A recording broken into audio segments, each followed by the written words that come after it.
am Valentin Fuster from New York, and I am very pleased to try to pull together in a period of 1 hour the most important trials that took place at the European Society of Cardiology meeting 2020.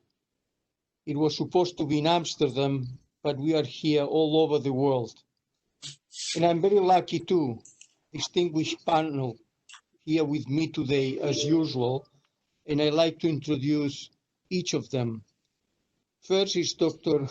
Athena Poppas, who is the President of the American College of Cardiology and Chief of Cardiology and Director of the Cardiovascular Institute at Rhode Island and the Miriam and Newport Hospitals.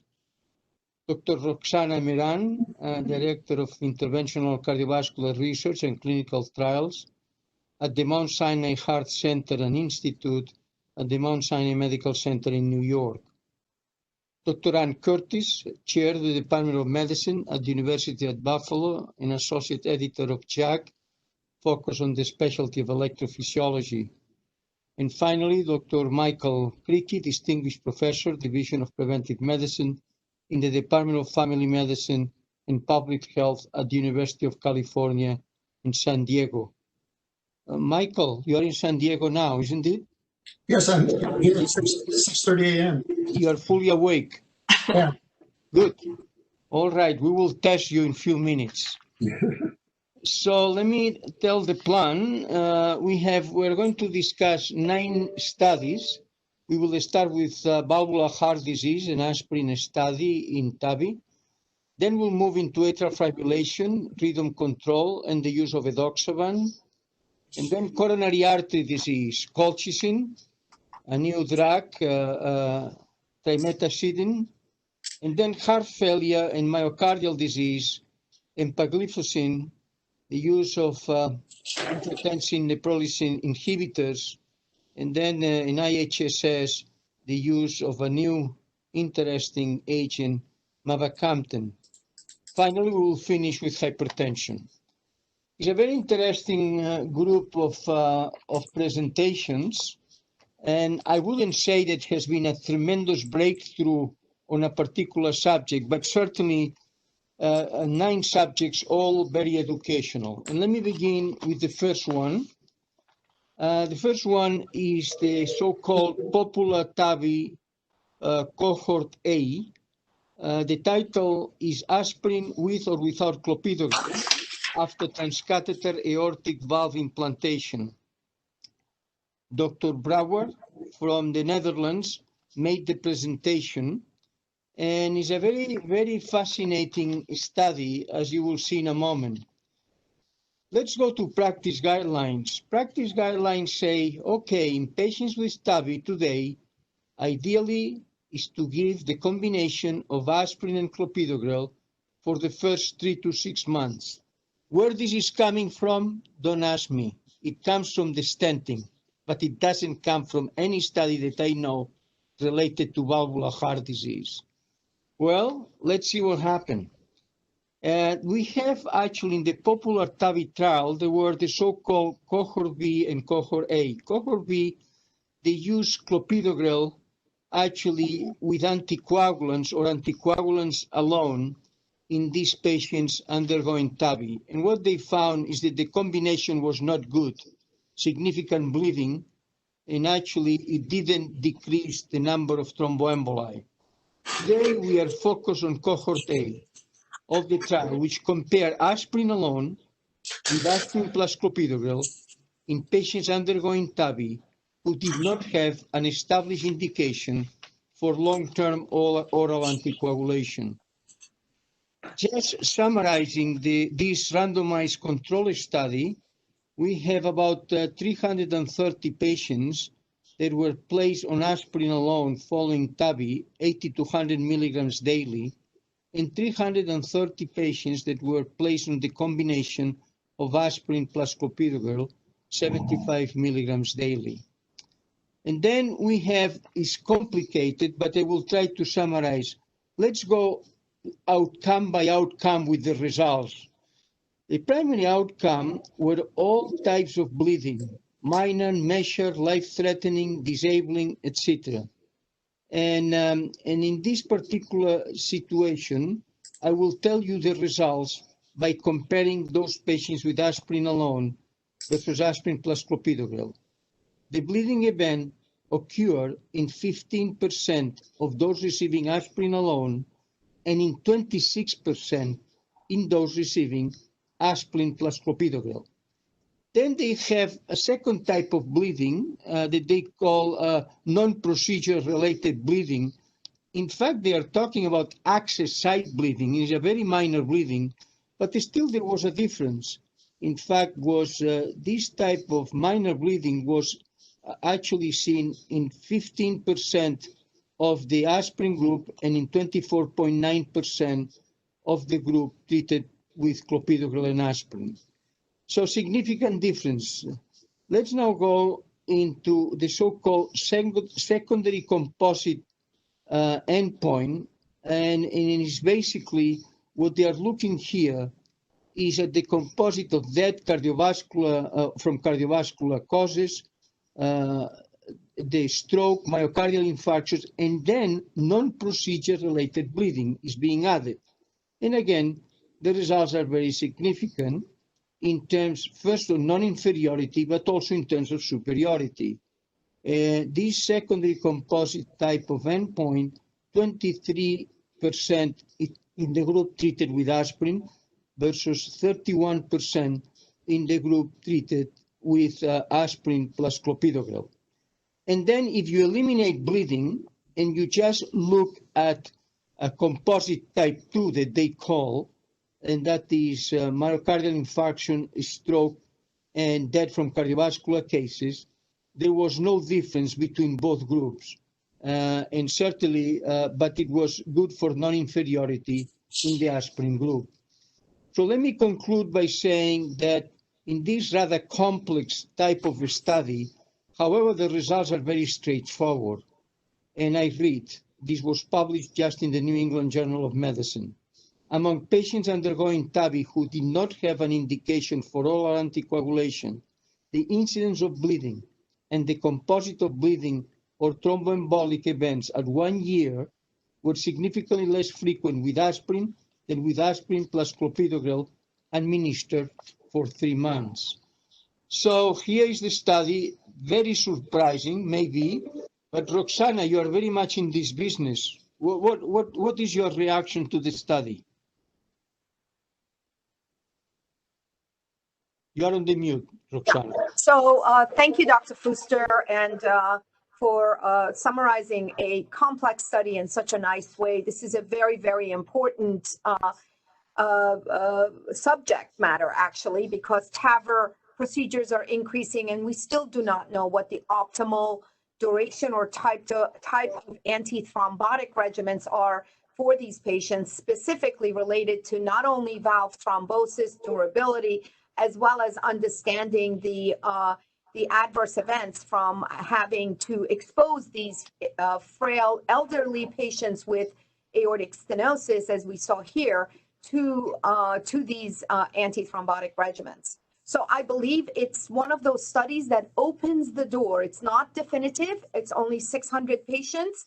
It opens the door for us to understand that less is absolutely more in these frail patient population, and that when you reduce and improve and enhance on the bleeding complications without increasing ischemic events, we can really start to think about a regimen that is in a single antiplatelet regimen for these patients. Which one it should be, it's unclear. How long it should go on for, again, unclear. How many of these patients had stents right before their TAVR? We know a lot of these patients have that, and how does that impact those kinds of questions? Needs a much larger study, and right now that is in play. As you know, Mount Sinai is playing a very important role in Heart Valve Collaboratory, working with population health science in designing such a definitive study. But we thank the investigators for doing this wonderful trial to open the doors for more definitive ones coming forward. Thank you very much, Athena. Tomorrow you have a patient that is undergoing TAVI. What would you advocate in terms of antithrombotic therapy? Well, I think both you and Roxana outlined this quite well, and aspirin is non-inferior, not necessarily superior from a thrombotic standpoint. Not surprising there was less bleeding. I think as we really will struggle with the long-term effects, and it would be interesting to see the elderly versus these younger patients and the long-term durability. So even though the gradients weren't increased at the end, I'm not sure what to do long-term. In the short term, I would feel confident that my patients will be safer on aspirin alone. Thank you very much. Anne, what about you? Yeah, I agree. I mean, it was a pretty dramatic difference between the two groups. And whenever you have a situation where bleeding, you expect bleeding to be less in a case like this. The worry is always that you're going to increase, thrombotic events. And the fact that that really had no difference and there was the lessening of bleeding, personally, for me, that would make me feel more confident, especially in a patient in whom I thought might be high risk for bleeding, to just go with aspirin alone. Michael, it seems interesting that we are now beginning to place more attention to bleeding, the thromboembolic aspects in all these trials. I think we reached more and more and more, and now are beginning to be less and less. What is your opinion? Well, I think that I was surprised by the results. The effect of aspirin, as you know, is relatively modest in both thrombosis, a little bit actually greater in bleeding, especially in the older people. One wonders if a placebo controlled trial would actually be ethical at this point, particularly in older people who are much more sensitive to the bleeding issues. Yeah, thank you. We have more to say about the elderly people later. Well, look, thank you very much. I think this was a fascinating study, and as Roxana mentioned, is an open door for thinking more. But the problem is all the guidelines dependent from stenting, which has nothing to do with TAVI. And I think that's something that we should be aware of. Let's go into the second study that it made very happy the electrophysiologists, but I'm still thinking about the results of the study. This is basically the EAST-AFNET 4 trial, early rhythm control therapy in patients with atrial fibrillation. A presentation by Dr. Kirchhoff from University of Hamburg in Germany. Let me make an introduction, which I think is very important historically. There are, as far as I know, 6 studies now being done. One is a meta-analysis of patients going in rhythm control versus rate control. And the studies are plus minus. Maybe rhythm control is better just using medications. I'm not talking about ablation. There are 6 studies, plus minus. Then came the famous Cabana study. And the famous Cabana study is ablation versus no ablation. Is that right, Anne? That's what it was. Yes. And then what happened here is it depends who you talk to. But certainly the results are very objective. If we go for intention to treat, certainly in Cabana, the use of ablation did not come with more significant results, particularly in terms of mortality, when they were compared with non-ablation, and this is intention to treat. However, the symptoms were certainly decreased in a longer period of time of follow-up. And then if you don't talk about intention to treat, but just how the patients were treated, the results were always borderline significant. So it depends who you talk to. They can present anything they want about Cabana, and you have to accept the bias of the individual you are talking about. Having said that, now we have a different study.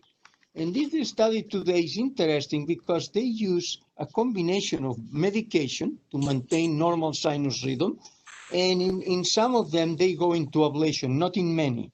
So let me now discuss this particular study.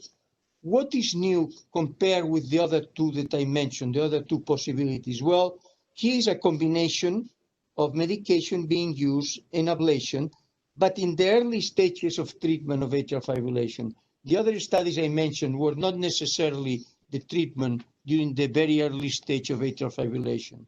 Now let me define the study. This was an international study, randomly assigning patients to early atrial fibrillation, addressing this with the last atrial fibrillation episode being at least within 1 year before randomization. And the patients were actually randomized in either rhythm control, and rhythm control was antiarrhythmic drugs or atrial fibrillation ablation, versus usual care related to rhythm control on the management of these patients. And here again, the study is complicated, and let me go from the primary outcomes to the result of each outcome, rather than separating them. The first primary outcome was a composite of death from cardiovascular causes, a stroke or hospitalization with worsening of heart failure, or acute coronary syndrome. Okay, with all these significant events, we have the results here. Is actually at 5 years of follow-up in this primary outcome, the number of events was 3.9 per 100 person years versus in the control group 5 per 100 person years. So 1.1% difference. Now we go into the second primary outcome, the number of nights spent in the hospital per year. And actually is interesting, did not differ between both groups. And then we go into secondary outcomes, including symptoms of left ventricular function. They were also evaluated at 2 years, and there was no significant difference. So basically, the conclusions of the study is that early rhythm control therapy was associated with a lower risk of cardiovascular outcomes than usual care among patients with early atrial fibrillation and cardiovascular conditions. Before I ask you, Anne, to give your opinion, I will tell you that I had a phone call from 3 different electrophysiologists. And you know what I heard? Finally, you are convinced now. And I said, well, convinced of what? Well, this study was definitive. Well, I don't know if the study was definitive or not. The results to me were not very surprising, but I'd like Anne to really give us a summary. Is this a breakthrough? I actually do think it's an important study, because the whole point about it doesn't matter whether you do rhythm or rate control has really been out there for a long time. And ultimately, Cabana didn't help that much. What I was impressed with here, well, first of all, a lot of these patients truly were very early. The mean number of days after diagnosis of AFib was 36. So really getting these patients very early. This was not a study dominated by ablation. So that could always be a situation where you say, well, and now we're doing another one of those. It was 19.4%, I believe was the number. And so an awful lot of these patients actually were taking antiarrhythmic drugs. And the monitoring of AFib was simply intermittent, twice a week, recorded ECGs, and then when patients had symptoms. And the difference in sinus rhythm was like 85 to 65% at 1 year and 82 to 60% at 2 years. So there was more success in keeping patients in sinus rhythm with the more aggressive rhythm control strategy.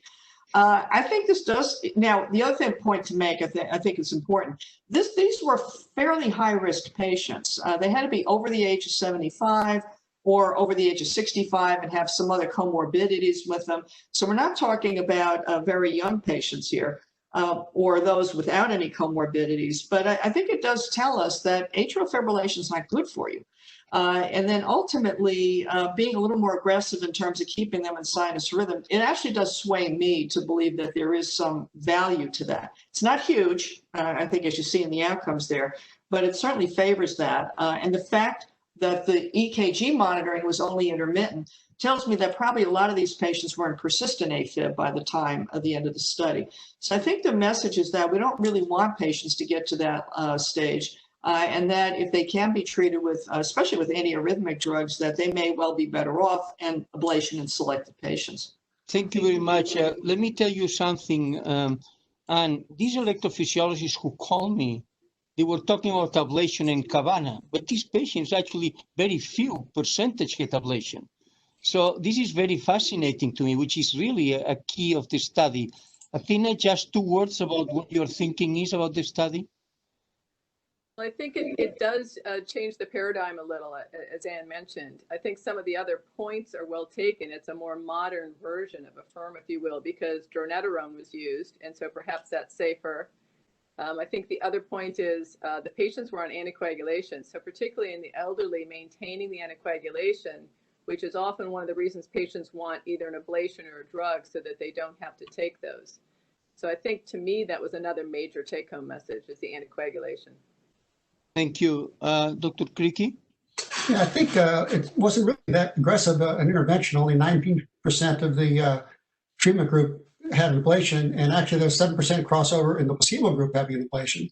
And the crossovers are a real sort of problem for atrial fibrillation trials because there's a lot of it. And the concern about people crossing over is often, well, you can't do an intention-to-treat analysis because those people, you can't do a non-treatment analysis because those people who cross over will be healthier and so on. But typically, atrial fibrillation is the one that cross over, the ones having more rhythm problems. So I think in some ways, on-treatment analyses in these AF trials is more appropriate. Roxana, how impressed are you? 1 to 4. 4 is very, very, very, very impressed. 1 is very little. I'm at 1.5 actually, believe it or not. I was not.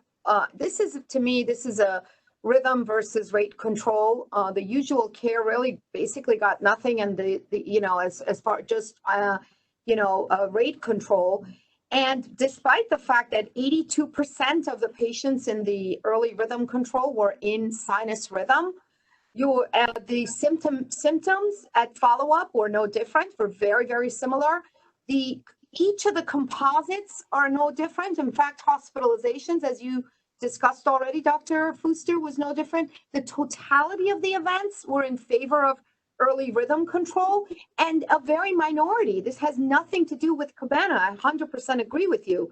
To me, this is actually perhaps a way for us to get earlier to reduce the overall event burden on the patients with earlier intervention in looking over their rhythm and rate control. And they also, in this arm, had this electronic ECG that really helped them get them into sinus rhythm.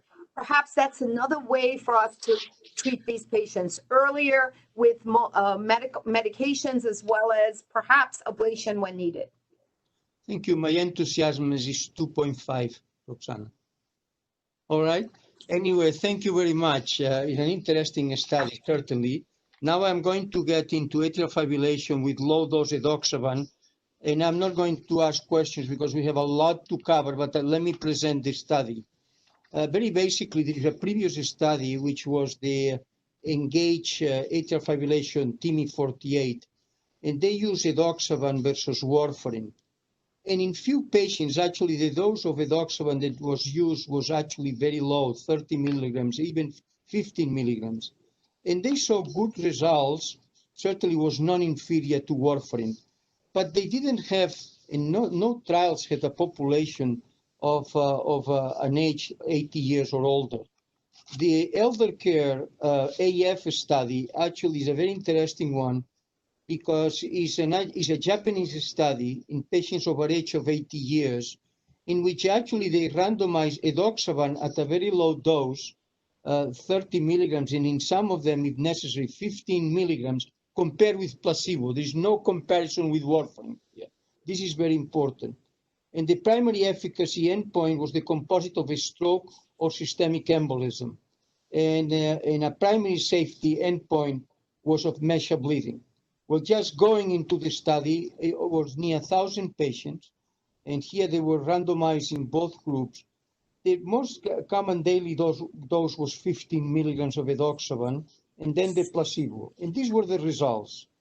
In terms of events, we have the number of events. Let me see. In the placebo group was actually 6.7%, and in the group treated with low dose edoxaban was 2.3%. A very significant difference. And the bleeding was more bleeding in the edoxaban group, 3.3% versus 1.8% in the group which was placebo. And there is no significant difference, they say. And most of the bleeds were actually gastrointestinal. Here, the point of the study, I think, is interesting. We're dealing with a very elderly population in which many times we feel uncomfortable to give any antithrombotic agent. And at least the results as being seen in this study are quite interesting. Just one question to Roxana, since you are so involved with this. Can you give me a capsule, or can you give us a capsule report of how you respond to this? You're in mute, Roxana. No, you're in mute now. Okay, sorry. No, I think this is an important study in the elderly patient population, but we should always beware of the Asian patients. Of course, they're smaller in size, more prone to bleeding, and seeing this in a lower dose of edoxaban. And as you know, we're actually looking at this particular agent in TAVI patients as well, who have atrial fibrillation, looking for a reduction in bleeding events in a lower dose of this drug. I think it's important, and it's also important to note that our elderly patients with AFib do have an important protection against ischemic events with anticoagulation, and that we should find the best possible sweet spot for them. So I think this is a very important study, and I'm glad that you brought this up, Dr. Fuster. Thank you very much. Thank you. So we are going now to proceed to coronary artery disease. And the first study I think is quite interesting. Is about colchicine. It's the so-called LoDoCo2, the low-dose colchicine. And this, the title was, as was presented in the New England Journal, Colchicine in Patients with Chronic Coronary Disease. And Dr. Naydorf from Perth, Australia, was the principal investigator. I think we have to go back to the story of colchicine. Well, first of all, inflammation is important in atherosclerotic and coronary disease, we all know. But certainly, we reviewed recently here with our colleagues the presentation in the European, I think was the last year, the European Congress, that colchicine was presented as in the COLCOT study. These were patients who recently had a myocardial infarction, and they were randomized within 30 days into colchicine versus placebo, very low dose of colchicine, 0.5 milligrams of colchicine one daily. And the results, what they show basically was less coronary revascularization. This was the study, the so-called COLCOT study. We all became excited actually, but the study presented today, it adds a little bit more. This is a study of low-dose colchicine with a much larger number of patients than in the previous studies that were done on this. It's 5,000 patients, and actually colchicine 0.5 milligrams, but the patients were not acute coronary syndromes. These were patients with chronic coronary disease. That's the great difference. The primary endpoint was a composite of cardiovascular death, spontaneous cardiovascular death, myocardial infarction, ischemic stroke, ischemic-driven coronary revascularization. And the second endpoint was actually everything except revascularization. Here are the results. The median duration of follow-up was 28 months, not very long.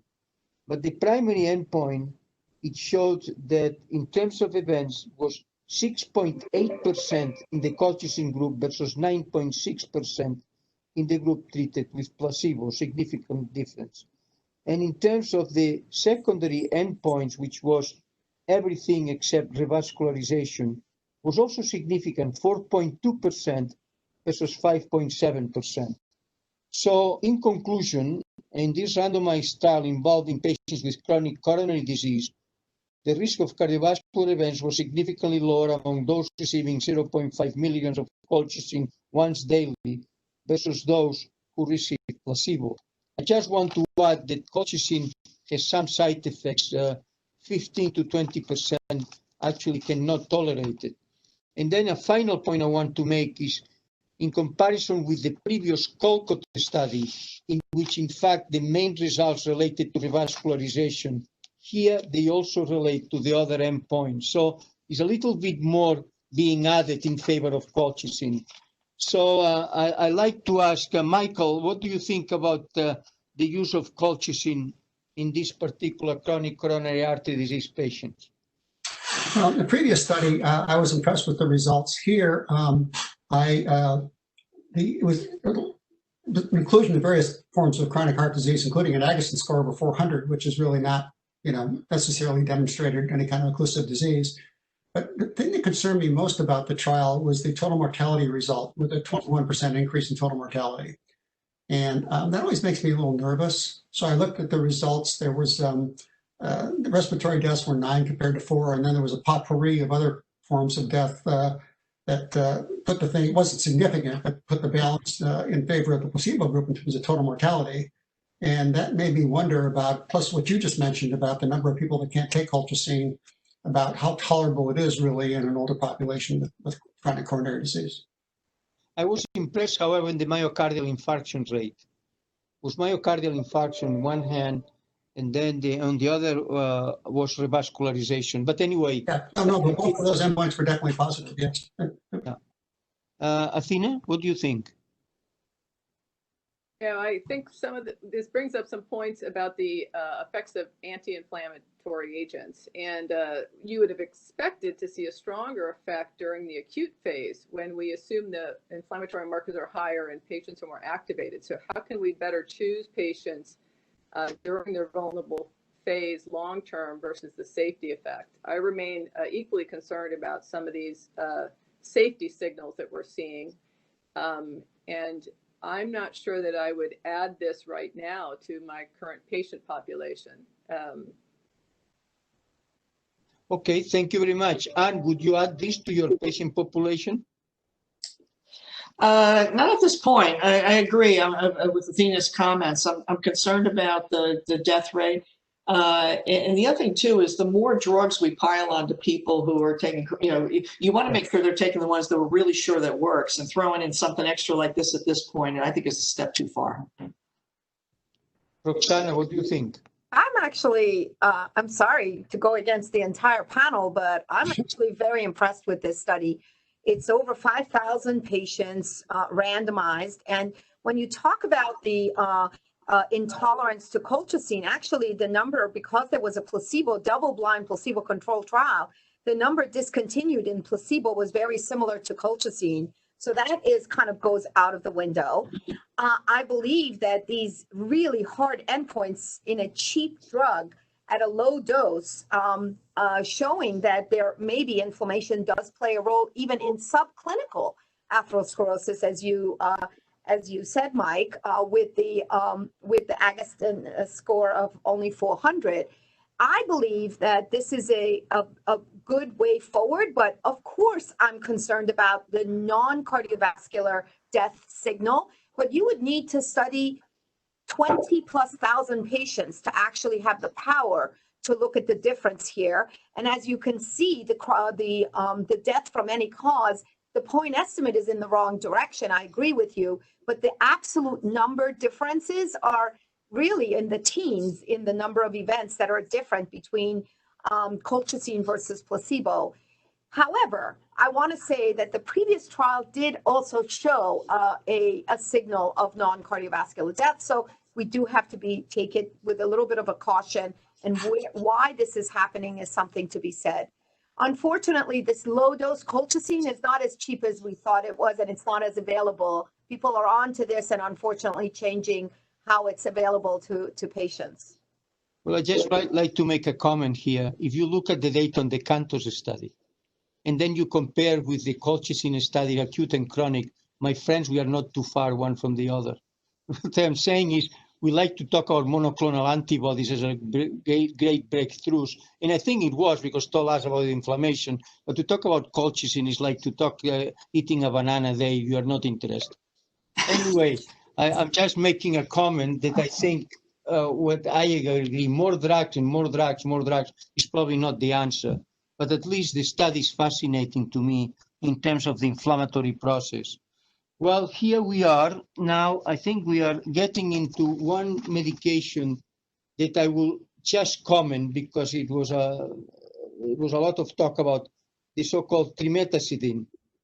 This is a study presented by Dr. Roberto Ferrari from the University of Ferrari in Italy.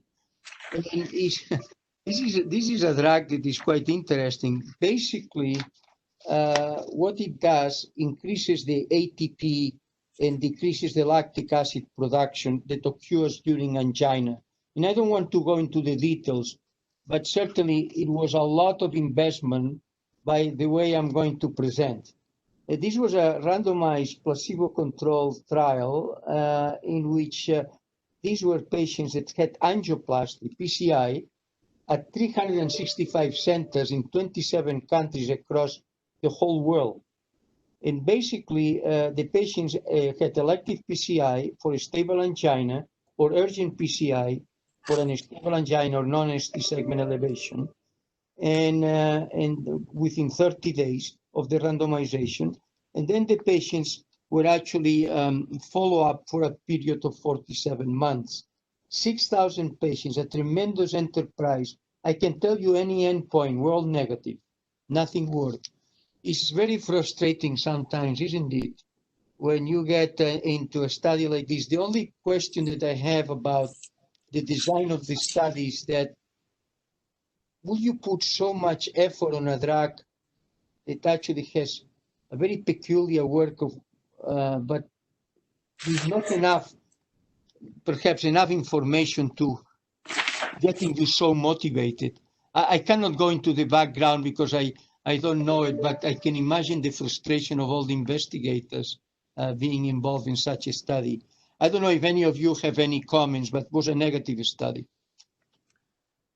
Yeah, I mean, I agree. It's very similar to the ranolazine story in River PCI that we worked on in PCI patients. It's I was not surprised. It's difficult and frustrating. I agree, Dr. Fuster. Okay, thank you very much. Now let's go into something more interesting at this time, and that is myocardial disease. And let's just start with the EMPEROR-reduced trial, which is cardiovascular and renal outcomes with epagliflozin in heart failure. Actually, the presenter was our friend, Dr. Milton Packard. Now, let's go back to the story here. You know, these SGLT2 inhibitors began to be used in diabetic patients. And you know, you drop the glucose in blood, but you do this with many other drugs.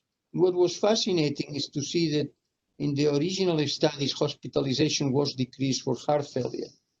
And whatever this meant, this led to the very important study, the DAPA-HF study that was published not too long ago with epagliflozin, which in fact there was a reduced risk of cardiovascular death or hospitalization for heart failure in patients, regardless whether they had diabetes or not. And the patients, however, entered into the study with mild to moderate degree of left ventricular dysfunction. So it moved from diabetes to heart failure. Now, this was dapagliflozin. Today, we are using another one, empagliflozin. I can tell from the beginning that the results are not too different. They say, well, in this particular, the EMPEROR-reduced study, which is the one I am summarizing, the ejection fraction was lower than in the other study. So there is a difference. Well, the average ejection fraction was 27%, when in the DAPA-HF study was 31%. So I'm not entirely sure I would say these are significant different patients. Well, but here we are. This was a double-blind trial, randomization, near 4,000 patients, class 2, 3, or 4 heart failure. And the ejection fraction had to be below 40%. Empagliflozin 10 milligrams daily versus placebo. And the primary outcomes, cardiovascular death or hospitalization for worsening heart failure. Well, these are the results at a median follow-up of 16 months. 19% event rates in the empagliflozin, and again, I say cardiovascular death or hospitalization for heart failure, 19% versus 24% in the placebo group. Interestingly, 50% of the patients had diabetes and 50% did not. There was no difference. The number of hospitalizations for heart failure was also lower in the empagliflozin group. And finally, there was some delay in the development of renal failure. And the only problems were some genital tract infection. Very similar to the other study, actually, but I'd like to read the conclusions as written here in the New England Journal. Among patients receiving recommended therapy for heart failure, those in the empagliflozin group had a lower risk of cardiovascular death or hospitalization for heart failure than those in the placebo group, regardless of the presence or absence of diabetes. And as an electrophysiologist dealing in patients with heart failure, so you know a lot about heart failure, what do you think? I think it's interesting. It's a very interesting study, and also the other thing that's interesting to me is that we're seeing the same sorts of results with different drugs. You know, so this class of drugs really does seem to have this impact. So I think it confirms that this class of drugs can be very helpful. I'm certainly going to think about it more. I go back almost though to the comment I made before. One of our biggest problems in patients getting readmitted to the hospital is non-compliance with medications, right? So let's throw a few more at them. I think in a compliant patient, and the other thing that comes up with these drugs is cost, you know, if you can do that, because that's actually held back some other therapies from being used more widely. But if you get over those two hurdles, I find it very fascinating that this has nothing to do with diabetes and that it does seem to improve outcomes. And the other point I would make about this is the fact that a retarded decline in renal function, I think, is something to note as a benefit of these drugs. Thank you, Athena. I'm really excited about this trial in particular, and I think that when it confirms the class effect, as Anne noted, also the number needed to treat is 19. So I think that's a very exciting number. And the challenge of how clinicians can learn about these medications, because even after it was released, you know, back in May, we haven't seen an uptake, both because of cost, but also understanding. So as you know, the ACC is building an expert consensus decision pathway to help people understand the drugs and how to utilize these. Do we add them on? When do we add them on? Do we wait for the neprilysin inhibitor to see how that's effective? But this is essentially a better diuretic because the electrolyte effects aren't there, the renin activation. So this should have a significant effect, and we need to learn how to utilize these drugs. Okay, thank you, Roxana. No, I mean, there's not much to add to already brilliant comments, but I'll tell you that I really truly believe that there's a class effect here. The SGLT2 inhibitors are showing they're no different, and there was a meta-analysis simultaneously published in the Lancet that brought DAPA-HF as well as the EMPA-HF, reduced together, showing that there is a consistent benefit and really compelling evidence that SGLT2 inhibitors should be added to the current recommendations for this disease. However, let's understand that already we have beta blockers like carvedilol, spironolactone already as the first-line therapy, and Entresto or sacubitril valsartan with excellent results. And now we're going to add one more. Who's paying for this? How do we make this happen? And that's the question, but very important study. Thank you very much. Finally, Michael. Yeah, this is a very important new class of drugs. I remember back in the days with diabetic therapy when it would help the blood sugar, but it wouldn't do anything for cardiovascular events. And finally, that drug comes along. It helps in terms of cardiovascular events. And not only that, it translates to people who are non-diabetic. So I think this is a very special class of drugs. Okay, thank you very much. Well, fascinating. Let me now move into study number 7. And it's one that I know Athena really like it. It's the PARALLAX trial. Angiotensin receptor neprilysin inhibition compared with individualized medical therapy for comorbidities in patients with heart failure and preserved ejection fraction. Dr. Burker-Pirsky from Berlin, Germany, presented the study, and I'm going to summarize it very precisely. You know, the Paragon-HF study demonstrated a potential benefit of angiotensin receptor neprilysin inhibition with sacubitril valsartan compared with valsartan in reducing heart failure hospitalization in patients with heart failure and a left ventricular ejection fraction of equal or more than 45%. The results were extremely borderline. I have to say that. So I was not very convinced. Well, in this study today is a similar, perhaps more sophisticated, because these are patients that present with heart failure in an ejection fraction from 40% to up. That is, some are intermediate ejection fractions. And there are three groups of patients: those who were treated with ACE inhibitors before, those who were treated with angiotensin receptor blockers, and those who were not treated with any of these drugs. Where these three groups of patients were randomized, all of them were in sacubitril valsartan 97, 103 milligrams twice daily.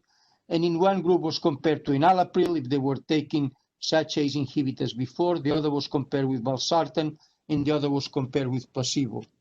What were the results of all of these? I can summarize the results saying that what it was found is that the BNP levels were actually significantly decreased when the combination of drugs were used, although as the time was going, the decrease became less and less significant.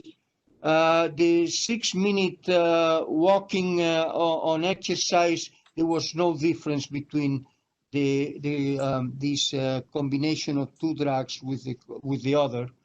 It was in the terms of symptomatology plus minus improvement, but it didn't last more than 24 weeks. And perhaps also borderline reduction in heart failure hospitalization, and perhaps some decline in renal function. Frankly, not impressed with the results. And I like to ask Athena, because I know you comment about it, and I think we have the same opinion. As you mentioned, this is a challenging group of patients. They're probably not all the same, and why we continue to be, I would say, frustrated that we can't find a single drug that works consistently well. The biomarkers, as you mentioned, are negative. The functional capacity, the quality of life measures, New York Heart Association. So all of their primary and secondary outcomes were negative, essentially, a negative trial. You know, in the post hoc analysis, whether it was GFR that they looked at, which was intriguing, or first hospitalization, which was really a trend, but the SAEs were not adjudicated. So could we use this in patients who were having trouble with natriuresis? Perhaps, but we're not seeing the consistent functional or outcomes that we'd like to see. What is really interesting is a very long follow-up, because some of these patients end up with a decreased ejection fraction eventually. And maybe a longer follow-up maybe could be appropriate. But anyway, at this moment, with what we have, certainly the results were not impressive. Thank you very much, Athena. Let's go now into study number 8, an interesting one. We are now talking about hypertrophic cardiomyopathy with an obstructive gradient of more than 50 millimeters. We are talking about a very fascinating study of the use of a new drug, mavacamten, and you already because was phase 1 and phase 2 already published, and this is a phase 3 trial. This trial is called EXPLORER-HCM study. Dr. Giacomo Olivotto was the presenter from Florence in Italy, and it was published in The Lancet and is entitled Mavacamten for treatment of symptomatic obstructive hypertrophic cardiomyopathy, a randomized double-blind placebo-controlled phase 3 trial. Well, it is an interesting, this is a very interesting drug. It actually, what it does, it reduces the actin myosin cross-bridge formation, so decreases contractility, and certainly less energy is required, and this theoretically may decrease the obstruction. This was the study. A study was an international study of 68 clinical cardiovascular centers in 13 countries. The patients had obstructive cardiomyopathy, was a gradient of 50 millimeters or more, class 2 or 3 symptomatology, follow-up of 30 weeks in a placebo group versus the group treated with mavacamten 5 milligrams daily. The number of patients that went into the study, I think, were about 500, if I recall, and they're divided in both groups. And I'd like to move rapidly into the primary endpoint, which actually was increasing oxygen consumption and at least one New York Heart Association class reduction or more increase in the oxygen consumption with no change in the New York Heart Association class reduction. Anyway, the results were as follows. This primary endpoint, the patients that were treated with mavacamten were 17% had events and 37% in the group that were treated with placebo. This is in terms of the primary endpoint. Now then there is a secondary endpoint which is about the exercise gradient and then the symptomatology using the Kansas City score and the cardiomyopathy symptom score. And again, there was significant improvement in the group treated with this mavacamten. So in summarizing very rapidly, the treatment with mavacamten improved a number of things. Exercise capacity with the oxygen consumption that I mentioned, left ventricular outflow obstruction was decreased, the New York Heart Association functional class was improved. So interesting, we have now drugs that are generic, calcium blockers and beta blockers, calcium blockers, isoparamide. We have surgical septal myectomy, and we have alcohol septal ablation. But this is the most precise molecular approach in this disease that I know. Michael, what do you think? Well, I don't know much about the area, but I was impressed. This is a very difficult group of patients, and I was basically very impressed with the results. Okay, Roxana? So having to use alcohol septal ablation in the cath lab and watching a myocardial infarction is a difficult one for us as interventionalists. We do it and we are happy that we're relieving symptoms and improving, but to have an option other than that, where you're seeing a relief of obstruction, as you've seen in the secondary endpoint, it's really, really a great thing to see. I was very excited to see this. And you wonder in combination for some of the more difficult patients that this could work. And it's always nice to have an alternative to an invasive management of these patients. Also, I just wonder what the cost is going to be. And of course, this is only 250 patients, but it's the largest numbers of patients in a hypertrophic cardiomyopathy treatment. So I was impressed. Thank you. What about you, Ann? I think it's a very impressive result.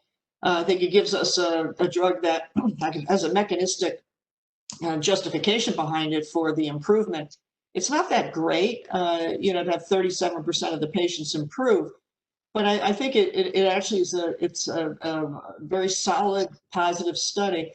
And it does beg the question, what would happen if you started this earlier in the course of hypertrophic cardiomyopathy or treated patients for a longer duration of time? So the fact that not everybody improved may simply be the fact that we've got to find, the optimal way to use this. But I think it's certainly a key drug to be considered now in the treatment of hypertrophic cardiomyopathy. Excellent. Athena? Yeah, equally excited because we don't have a lot in our armamentarium in this challenging group. We did see a significant drop in BNP and symptoms and, both objective and subjective measures of functional capacity. And there was a phase 2 trial that looked at it in the non-obstructive group with just a BNP as an endpoint. So I thought that was encouraging as well because we're acting right at the myosin inhibition. My concern is twofold, both in that phase 2 and then in this phase 3 trial, we saw a number of patients. So it was 7 in this trial that had a drop in their ejection fraction. It was reversible when the drug was stopped. And the same was true. There was 5 patients in that smaller trial, 40 patients, phase 2 in the non-obstructive group over only 16 weeks. So excited about it, but boy, we'll have to watch that closely if we cause systolic dysfunction. Okay, thank you very much. Well, we have a final study here, which is about blood pressure. Don't worry, this is an alarm system that they check at Mount Sinai, and you know, what can I do? Anyway, but let me go into blood pressure. You say, what do we do not know about blood pressure? Well, very basically, this is a study that was presented by the Blood Pressure Treatment Trialist Collaboration from the United Kingdom. And it's basically a meta-analysis of 48 studies related to blood pressure. This was presented by Dr. Qassem Rahimi, and then from the United Kingdom. And basically, this is the question. The question is, what kind of blood pressure we treat and what we can achieve in terms of results. And you say, well, this is a very generic question. Well, I will tell you the results, and then we will begin to understand what the study was all about. Basically, for each 5 millimeter reduction in systolic blood pressure, regardless of the blood pressure level, what it was found that cardiovascular events were actually decreased by 10%, and stroke 13%, heart failure 14%, and so forth. So this is 5 millimeters, regardless where you start. And this is just dropping 5 millimeters, you have this particular aspect, and it's very linear. So the maximal effect, if you decrease the blood pressure more and more and more, and it's like a line like you see with the statin therapy. It's exactly the same. So you start on the top, more you do, more you achieve, but the proportion is always the same. And finally, no evidence that proportional effect vary at baseline blood pressure values. Doesn't matter if the patients had disease or not cardiovascular disease. The line is exactly the same. So basically, the two conclusions are that the decision to prescribe blood pressure lowering medication should not be based simply on a prior diagnosis of cardiovascular disease or an individual current blood pressure. You know what you are going to get, and you have to move forward. And the second concept is antihypertensive medications are better considered as risk-modifying treatments for prevention of incidence of recurrent cardiovascular events, regardless of blood pressure values at baseline. Well, you are in the preventive business, Michael. What do you think? Well, I think this is a fascinating paper. In epidemiology, we've known for decades that the lower the blood pressure, the better the survival. But that there was resistance that this, in fact, concept would translate to the treatment area, where people thought you had to have an elevated blood pressure to fuse your organs if you were older, and so on and so forth. And the VA trials first showed benefits of lowering blood pressure. It was really surprising to many clinicians. I go back to when they taught us, those people need that pressure to perfuse their organs. You can't lower that pressure on those poor people, and so on. So we've come a long way since then. But this trial is rather, this meta-analysis is rather astonishing, that shows, as you might expect, that at higher levels of blood pressure, reducing it, whether or not you have CVD, or reduces the risk of cardiovascular disease. What's a little bit surprising is when you get way down there, you don't see any attenuation in the hazard ratio. You see the same benefit. In fact, apparently there was 8,000 people randomized to blood pressure therapy who had a systolic blood pressure less than 120 at entry with known prior CVD, and there was 3,625 people randomized to blood pressure therapy with no prior known CVD. And I'm not quite sure what people are doing randomizing people with pressures like that to blood pressure therapy, but nonetheless, the results are very impressive and contribute to what we've known for a long time. Hypertension is a bad thing. Controlling hypertension produces a dramatic benefit for the patient. And actually, it's so simple. You go with a straight line and you know where you are, and depends where you want to get until the patient faints, which is a problem if we go too far. Anyway, what I'm going to ask you is the same question to each of you, and that is, what was most impressive of the 9 studies? We have the aspirin in TAVI, we have the rhythm control versus rate control, we have edoxaban, we have colchicine, we have empagliflozin, and we have this mavacamten, and finally the hypertension. So, Roxana, which one do you pick? Well, thanks for choosing me first. I think it's hard to do that. I would say I think SGLT2 inhibitors are very, very important. This is a class of drug that needs to be considered a very special attention to for both diabetic and non-diabetic patients, and especially with those with reduced ejection fraction. So that was really, really an important one. And then the other one, I know that Just one. The other Just one, one. but my other one is colchicine. Okay, fine. Let's not forget I give you the colchicine. chance. Sorry. Thank you. Athena? Hi. Since I get to pick one and my favorite was already chosen, I'll choose number 2, which is the hypertrophic cardiomyopathy, because I think it's a novel agent working right at the myosin, and we did see a significant change, and it's a tough population to manage. Okay, and you give the chance of 2 then. Yeah, you know, I'm an electrophysiologist. I go with the AFib study. I think the idea that treating these patients earlier is beneficial is an important observation. So it's really going to make me rethink the way I treat these patients. Okay, thank you. Thank you. Michael? Well, my focus is prevention, and so I'll go with the meta-analysis of blood pressure reduction. Well, look, this is wonderful. I think by myself which one is the most important one, but I will tell you later. At this moment, I really like to thank you. We spent, this was supposed to be 1 hour, has been 1 hour and 2 minutes.